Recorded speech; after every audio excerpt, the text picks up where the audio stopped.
तो दोस्तों आज 25 दिसंबर 2023, कल 26 दिसंबर ट्यूसडे से एक नया ट्रेडिंग वीक शुरू होने जा रहा है। तो बात करेंगे इस वीडियो पे कुछ इंपॉर्टेंट सेक्टर्स के ऊपर, कुछ इंपॉर्टेंट शेयर्स के ऊपर। कल जैसे ही बाजार ओपन होगा शार्प 9:15 पे आपका कड़ी नजर होना चाहिए ये सारे इंपॉर्टेंट सेक्टर्स के ऊपर भी, ये सारे इंपॉर्टेंट शेयर्स के ऊपर भी। इनमें दोस्तों शुरुआत में जो 4-5 शेयर हम डिस्कस करेंगे इसमें मोस्ट ऑफ द चांस है गिरावट होने का। तो मतलब यहाँ पे जो भी सारे शेयर्स या सेक्टर्स के ऊपर हम बात करेंगे, सारे शेयर नहीं, शुरुआत में जो सारे 4-5 सेक्टर्स और शेयर के ऊपर हम बात करेंगे उसमें दोस्तों गिरावट होने का चांस है। इवन मार्केट की बात यहां पे मैं बोल नहीं रहा हूं। आइए अब देख लेते हैं कौन कौन सी शेयर्स कल बाजार ओपन होने के साथ साथ आपको नजर होना चाहिए।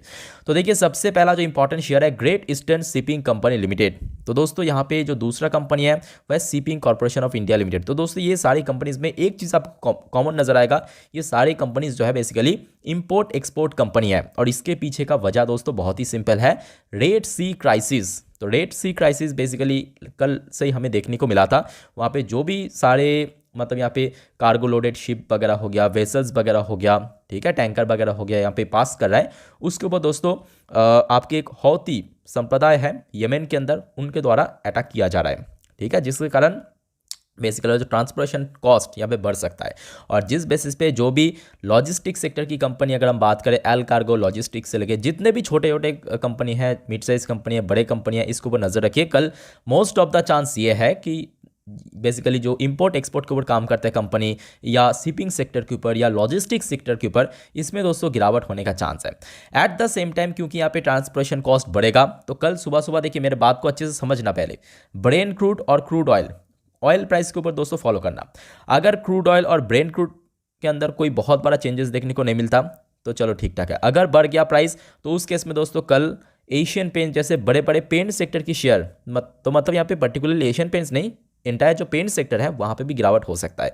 किस बेसिस पे बोल रहा हूँ, मेरे बात को अच्छे से पकड़ने की कोशिश करना। अगर क्रूड ऑयल का प्राइस कल सुबह आपने देखा कि कमोडिटी मार्केट में क्रूड ऑयल का प्राइस बढ़ गया, ठीक है, काफ़ी हद तक 3-4% बढ़ गया, तो उस केस में दोस्तों पेंट सेक्टर में गिरावट होने का चांस है। एशियन पेंट्स के साथ भी हो सकता है, बर्जर पेंट भी गिर सकता है, इंडिगो पेंट्स भी गिर सकता है इस बेसिस पे बेसिकली, ठीक है। तो होपफुली दोस्तों क्लियर हो चुका है। नेक्स्ट इंपॉर्टेंट शेयर है दोस्तों इन्फोसिस लिमिटेड। लगभग $1.5 बिलियन का डील कैंसिल हुआ, जो बेसिकली सितंबर के महीने पे हमने देखा था एग्रीमेंट साइन हुआ था, वो एग्रीमेंट एक्चुअली कैंसिल हो गया। काफ़ी बड़े रकम की डील था, $1.5 बिलियन, यानी अप्रॉक्सीमेटली 12,000 करोड़ से भी ज़्यादा जिसका वैल्यूएशन है।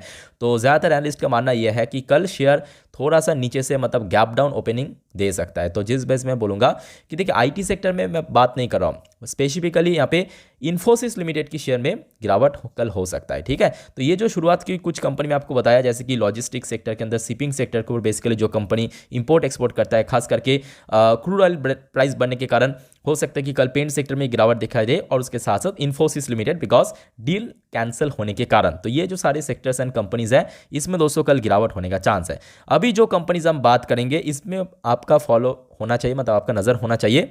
इसमें देखिए तेजी होने के सबसे ज्यादा चांस है। तो देखिए सबसे पहला शेयर ये हो गया पॉलीकैब इंडिया, जो कि लास्ट डे हमने देखा था आईटी डिपार्टमेंट मतलब इनकम टैक्स डिपार्टमेंट रेड किया था 50 अलग अलग लोकेशन पे पॉलीकैब इंडिया का, और सेम डे पे शेयर में गिरावट हुआ था, 4.5% शेयर नीचे आके क्लोजिंग दिया था।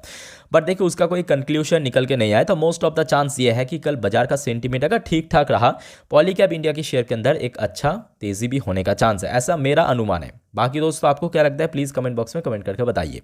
ओके, नेक्स्ट इंपॉर्टेंट कंपनी है भारत इलेक्ट्रॉनिक्स लिमिटेड यानी बेल।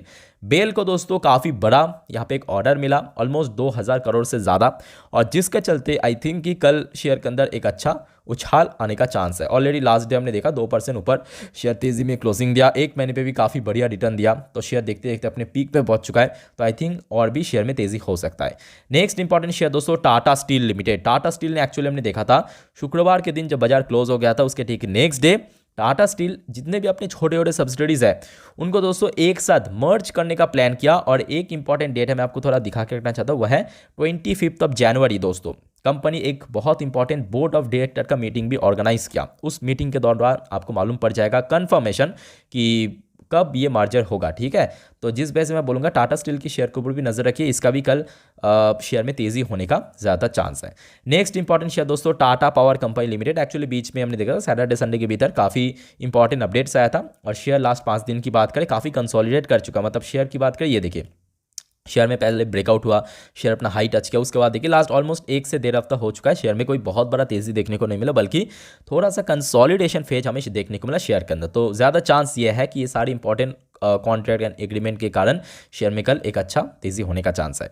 नेक्स्ट इंपॉर्टेंट कंपनी दोस्तों IRCTC भी हमने देखा कि बीच में थोड़ा वॉल्यूम ड्रॉप हुआ था, तो मतलब वॉल्यूम अप था, बट एक्चुअली डिलीवरी का परसेंटेज जो है वो काफ़ी गिरा था, 10% 12%, बट धीरे धीरे करके जो वॉल्यूम एक डिसेंट टाइप का होने के साथ साथ डिलीवरी का जो परसेंटेज है उसमें भी इंक्रीज देखने को मिला। और वैसे भी अगर देखा जाए लास्ट 5 दिन पे और खास करके लास्ट 4 दिन पे आप देख सकते हो शेयर में एक फुल स्टेबल नज़र आ रहा है, शेयर में कोई बहुत बड़ा तेज़ी नहीं। तो हो सकता है कि कल या तो अपकमिंग ट्रेडिंग वीक पे शेयर में एक अच्छा तेज़ी भी आपको देखने का चांस है।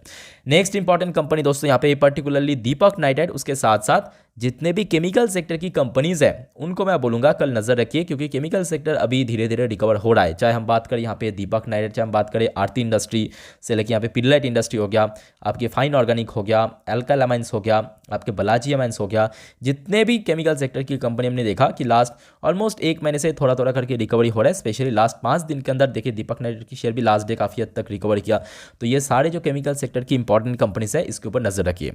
ओके, अच्छा दोस्तों, हम नेक्स्ट शेयर पे चलेंगे, बट उसके पहले अगर आपको वीडियो भी तक अच्छा लगा, इन्फॉर्मेटिव लगा, प्लीज़ वीडियो को लाइक करना, और साथ में दोस्तों आप सभी को मैं रिक्वेस्ट करूंगा चैनल को सब्सक्राइब करके रखिए, और रात की जो 10:30 की इंपॉर्टेंट वीडियो जिसमें हम मार्केट प्रेडिक्शन वाला पार्ट डिस्कस करते हैं उसको मिस मत करना, क्योंकि कल बाजार के लिए वो वीडियो आपको देखना बहुत ज़्यादा ज़रूरी है। आपको पूरा डिटेल वाइज बता दूंगा, तो रात की 10:30 की वीडियो जरूर देखना, और उसके पहले भी इंपॉर्टेंट वीडियोस आएगा, उसको भी दोस्तों फॉलोअप करते रहना। एनीवे, कल दोस्तों अदानी ग्रीन के शेयर होल्डर के लिए खास करके बहुत इंपॉर्टेंट होने जा रहा है, क्योंकि फंड रेजिंग से रिलेटेड एक बहुत इंपॉर्टेंट बोर्ड ऑफ डायरेक्टर की मीटिंग कल आउटकम निकलेगा, और उसके साथ साथ जितने भी अदानी ग्रुप ऑफ शेयर्स है उसके ऊपर भी आपका नज़र होना चाहिए, खास करके अदानी ग्रीन के ऊपर। नेक्स्ट इंपॉर्टेंट कंपनी है दोस्तों आपके TCS। अब देखिए सिर्फ और सिर्फ TCS नहीं, बल्कि जितने भी IT कंपनी है, शुरू में आपको बोला था इन्फोसिस, तो इन्फोसिस की बात अलग था, स्टोरी अलग था, बट एंटायर जो IT कंपनीज, चाहे यहाँ पे TCS हो सकती है इस लिस्ट में, विप्रो हो सकता है, HCL टेक हो सकता है, टेक महिंद्रा, क्योंकि नेक्स्ट जो ईयर शुरू होगा मतलब जनवरी की 2nd वीक से ये सारी कंपनी का ना एक एक करके रिजल्ट आना शुरू हो जाएगा।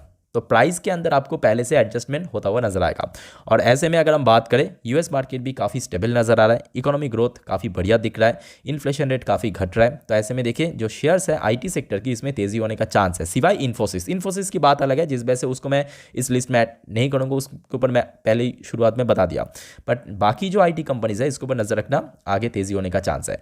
नेक्स्ट इंपॉर्टेंट कंपनी दोस्तों HDFC बैंक के साथ जितने भी PSU एंड प्राइवेट सेक्टर की बैंक है, ऑब्वियसली अगर हम देखा जाए निफ्टी 50 में सबसे ज़्यादा वेटेज रखता है बैंक निफ्टी, तो जिसके कारण ये जो सारे स्पेशली बड़े बैंक्स हैं, HDFC बैंक हो गया, कोटक महिंद्रा बैंक से लेकर एक्सिस बैंक, ICICI बैंक, ये सारे जो कंपनीज या बैंक्स हैं इसके ऊपर आपका नज़र होना चाहिए। और लास्टली एंड फाइनली दोस्तों हमारी लिस्ट में रिलायंस इंडस्ट्री लिमिटेड, इंडिया का लार्जेस्ट इंडिविजुअल कंपनी, इसको छोड़ के तो हो ही नहीं सकती इस लिस्ट, अधूरा। तो यहाँ पे रिलायंस के ऊपर भी आपका नज़र होना चाहिए। शेयर ने देखा कि लास्ट 5 दिन की बात करें या 1 महीने की बात करें, काफ़ी हद तक रिकवरी कर चुका है, ठीक है। तो रिलायंस के ऊपर भी आपका नज़र होना चाहिए। तो ये तो दोस्तों सारे इंडिविजुअल शेयर्स मैं आपको समझा दिया। अभी हम बात करेंगे कुछ ग्रुप ऑफ कंपनीज के ऊपर, तो चलिए मैं आपको सीधा PDF के ऊपर लेके चलता हूँ। अभी आपके सामने मैंने ओपन कर लिया निफ्टी 50 की जो कि टॉप 10 वेटेज की रिपोर्ट के ऊपर। अब देखिए निफ्टी 50 में है तो 50 शेयर, बट निफ्टी 50 को असल में चलाता है उसमें मौजूद टॉप 10 वेटेज वाले कंपनी का शेयर। जैसे कि आप देख सकते हो सबसे ज़्यादा वेटेज किसी के पास है, HDFC बैंक, ऑलमोस्ट 13.25% का वेटेज है, ये एकदम लेटेस्ट रिपोर्ट के अनुसार। उसके बाद देखिए दूसरे पोजीशन पर रिलायंस इंडस्ट्री लिमिटेड, इसके अंदर भी काफ़ी अच्छा वेटेज है, 9.11% के आसपास। ICICI बैंक तीसरे पोजीशन पे। तो ये जो टॉप 3 है दोस्तों इसको ऊपर तो आपका डेफिनेटली नज़र होना चाहिए ही चाहिए। इसको छोड़ के ऑब्वियसली इन्फोसिस लिमिटेड, उसका तो अलग स्टोरी है, बट उसके साथ साथ ये बात भी है कि इसके अंदर वेटेज बहुत ज़्यादा है इन्फोसिस के ऊपर, ठीक है। और ITC लिमिटेड हो गया, लार्सन टुब्रो हो गया, टाटा कंसल्टेंसी सर्विस लिमिटेड यानी TCS हो गया हमारा, एक्सिस बैंक हो गया, कोटक महिंद्रा बैंक, भारतीय एयरटेल लिमिटेड, ये जो 10 टॉप 10 वेटेज वाला शेयर है इसके ऊपर आपका नज़र होना चाहिए। क्योंकि देखिए एक तो ये 10 के अंदर अगर आप कैलकुलेट करोगे आपको ऑलमोस्ट 60% का वेटेज दिख जाएगा, मतलब एक तरफ 10 में 60% है, बाकी 40 शेयर में 40% का वेटेज है। तो जिस वजह से ये जो टॉप 10 है ना ये बहुत ज़्यादा मायने रखता है मार्केट के लिए, ठीक है।